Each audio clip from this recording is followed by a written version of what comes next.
Good morning, everyone. By now you've figured out that I am not there today.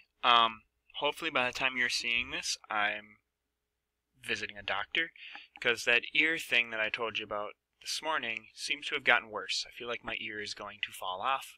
So, hopefully I can get to a doctor and get that all figured out. But I wanted to make sure that you were all set for today, because we need to start looking into our big project or our big assignment for all this ad analysis that we've been doing. So by now, hopefully, you've made your way onto Google Classroom and you're looking at this ad analysis project intro. I say project, but it's really an essay. So it should really be ad analysis essay, because I think that'll just be easier for us. Long story. Anyway, here you'll find some notes from yesterday. So this is our power and dominant and non-dominant groups notes that we took. If there's anything else that you're missing, like ad analysis practice or anything that you may want to look at later, you can also scroll down and find that. But really what we're going to be looking at today is mostly these three things. And we're going to start with this, revised media deconstruction project. So this is the assessment or the main idea of that project that we're going to be working on. So really what you need to do is you're going to choose an advertisement that portrays an identity element. You're going to be looking at these isms, that dominant and non-dominant groups. What are ads doing with those? Really, this is easiest if you think first about what ads you've seen lately. Most commercials do have a print ad if you want to use that instead. In my opinion, the print ad is easier to analyze than like a TV ad, only because the image is there and it doesn't change and it's not as quick. You can spend a little more time like looking at it. But you can use video ads just as long as you share the link with me so I can take a look at it too. So you can use Super Bowl ads or ones that you saw in a magazine the other day, or products that you know might have useful ads like Axe or Old Spice, or really any clothing brands, perfumes, colognes, anything like that. This goes on everywhere, so that's really important. Like, you could make an argument that all of these ads we can apply isms to all these ads, and that's mostly true, but we'll talk a little bit more about that later. I'll give you examples. I don't have any examples right now, at least not attached to this. But we'll talk about that when I see you again on Monday. We have time. Don't worry about it. So, while you're looking at these, when you're writing your essay and working on your project, this is really what you need to look for. You need to look for the author, the audience, and the consumer. So who is the audience, and how do you know that they are the audience? That's going to require some of your dominant, non-dominant thinking. You're going to have to make some inferences about that, but you've all been doing this. You all know how. What is the primary message and the secondary message? So a lot of times these ads will have like the big message, right? But there could be some underlying themes to that. These are things that we've talked about all the time. I am not concerned that you aren't able to do this. You've all been demonstrating your ability to think critically about these. So the primary message is the main purpose of the ad, and the secondary message is us explaining why it's racist or sexist. Remember that that's really important. It's not enough just to say that something is racist or something is sexist. You have to actually explain it. You need to defend your ideas. Right? And then there are these implications. So what is the effect in the real world? So who benefits from these ads? Who is marginalized? Who is denied a voice? Who isn't there? And how is that done? And why is that done? So for example, how are certain groups stereotyped?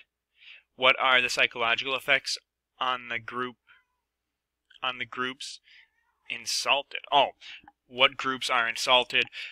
What might that cause? Again, if you look at our dominant and undominant groups, we talked about the effects of being oppressed and being one of those non-dominant groups.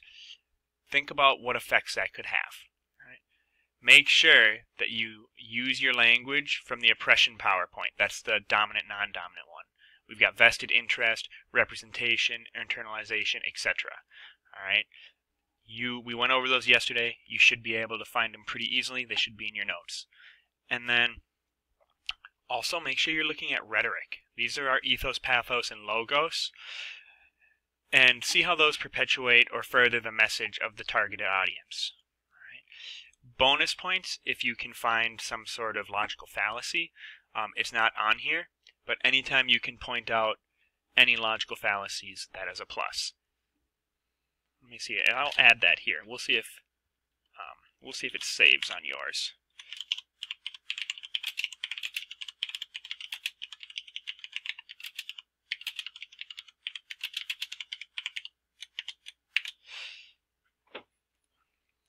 That was my cat just running into a door. I wonder if you heard that. All right. So this is just the basic document that we're going to look at. You'll also find the rubric on here. I'm not going to go over the rubric in detail. You're all honor students. You should be able to figure that out. But you can look at this one on your own. It's as easily laid out as I can make it. It's a pretty run-of-the-mill general rubric. The choice of ad, we'll talk about that in a minute. Actually, we'll talk about that right now. So, the last thing, this is your homework for today. This is what I want you to work on in class. You'll notice this ad analysis note sheet. Each student, each of you is going to get a copy of this. All right. So, really, what you need to do here is just open this up. You should all have your own copy.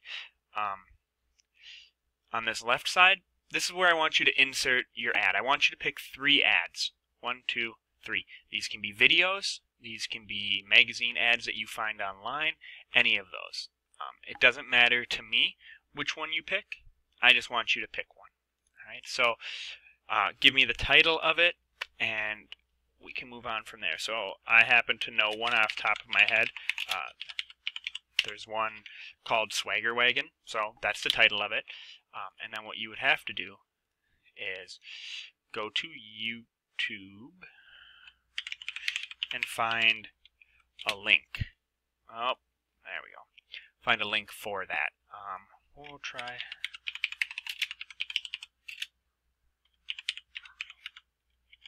Now Amber's arguing with the cats. Maybe you can't hear it. So you find your, here's my Swagger Wagon ad. This one can be pretty problematic if we look into it deeper, but I'm just going to use this one for now. We're going to pause it. Then I want you to insert the link. So this I can find it later and look at it. That's always good. And then these are your notes on your ads. What are some of the isms in here?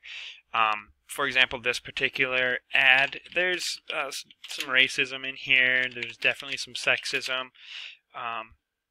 Who is the audience? Based on this ad, the audience is definitely middle class.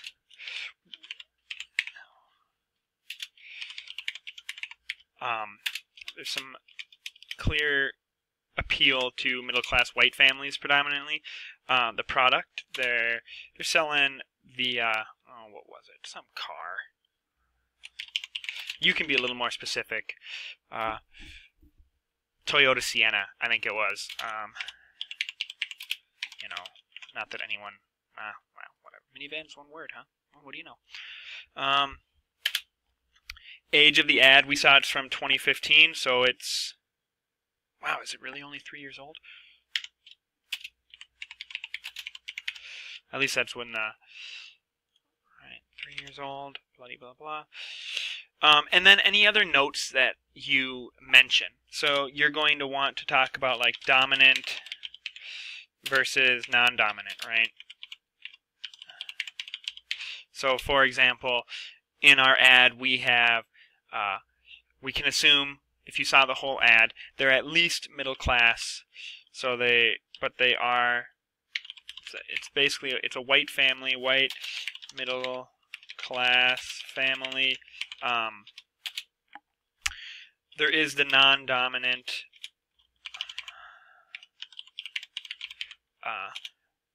Busta Rhymes is in there. Not that, yeah, it's an you'd have to see the ad. I would recommend it at some point.